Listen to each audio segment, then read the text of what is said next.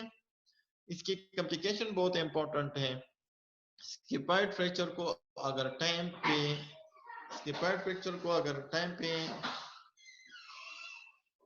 स्केपॉइड fracture को अगर time पे ट्रीट ना किया गया तो इसका मतलब कॉम्प्लिकेशन हमारे साथ आएंगे इसमें मोस्ट कॉमन जो है ना मलयूनियन है और एवास्कुलर नेक्रोसिस है एवास्कुलर नेक्रोसिस का मतलब ये है कि हमारे साथ स्केपॉइड बोन की जो एनाटॉमी है इसमें ब्लड सप्लाई जो है ना ये पीछे साइड से आता है तो जो ही ये फ्रैक्चर हो जाता है इसकी जो सेपरेटेड फ्रेगमेंट होता है उसकी ब्लड सप्लाई बिल्कुल कंप्लीटली वो खत्म हो जाते हैं तो उसको हम क्या कहते हैं एवास्कुलर नेक्रोसिस ठीक है and this condition remember that scaphoid fracture and this condition is very painful ठीक है,